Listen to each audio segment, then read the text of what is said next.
Hey, you want to talk about something that hasn't been relevant for 7 years?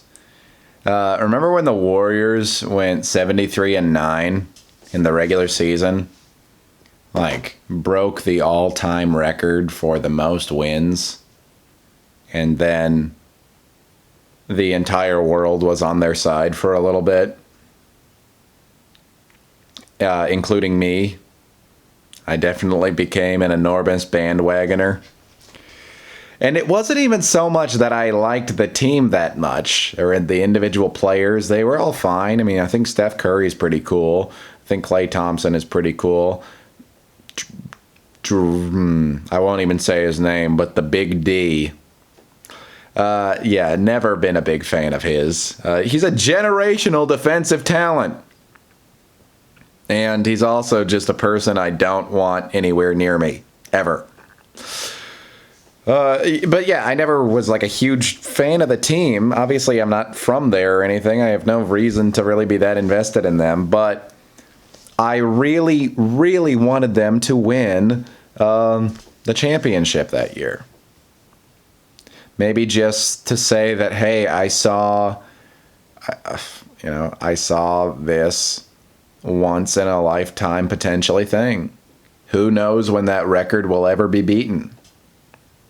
And I saw the team do it, and then I saw them take it all the way to the championship and win.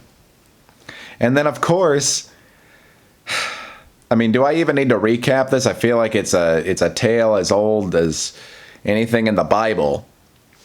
You know, they're up 3-1.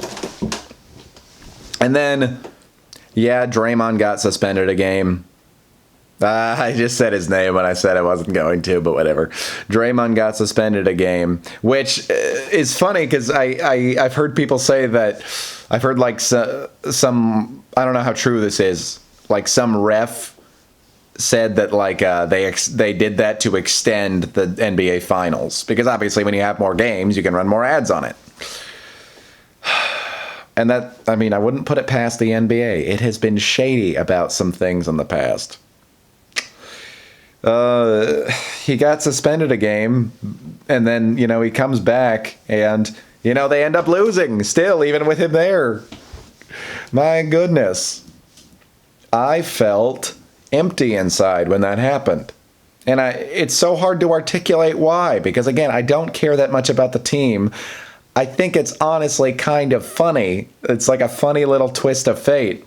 But it's just my mind had already settled on, okay, they are going to win the championship. And it just, maybe it's the like analytical side of me. I would call it the OCD side of me, but I'm not really big on using actual psychological conditions. At least these days, I'm not big on using them to just describe my, like, minute fragment of something that could be considered similar to those people's experience. Yeah, it was just the analytical side of my brain just liked the perfection of the whole thing. Yes, you win, you get the record, and then you make it all the way to the finals, and then you win. It just felt like it wasn't possible for them not to win in my brain. It was a does not compute. And so I was the classic. There was a tweet I saw immediately that said, like, I can already hear the tippy toes of the children getting off the bandwagon. Yeah, I was one of those children. I just felt empty inside. I just felt empty inside. So weird. So weird. I've never been an enormous sports guy, but I just like, I mean, I am a sports guy, but just in a different way from how most people are. I don't tend to pick a team and then be just unbelievably invested in their success. I mean, I love my Trailblazers. I always love them, but, you know, it's more that I just am a big fan of statistics, and I like anomalies. And really cool anomalies especially, and I thought that, you know, being able to witness the 73-9 team winning the championship, that would be an awesome anomaly, man. But then maybe I got flipped upside down. The universe said, okay, fine, you like anomalies? Here's one. The team that sets the record is going to lose in the finals. when they were like this close to winning it. Bizarre. Yeah, it's just important to remember that anything can happen. Anything can happen. The fate is constantly laying out its cards. I think that man, I could pick apart so many reasons why it was so perturbing to me, but I think it just,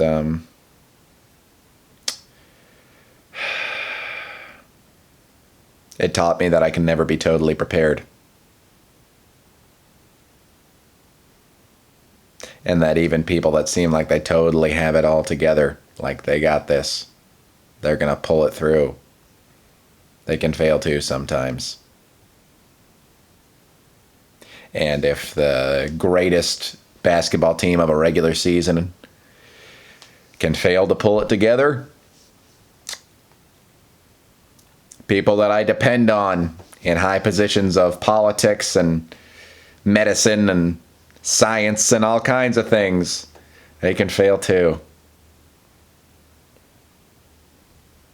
But the good news is, even when they do fail, all they have to do is get somebody on their side that they beat the previous year, and then they can just unfairly have a great advantage over everybody.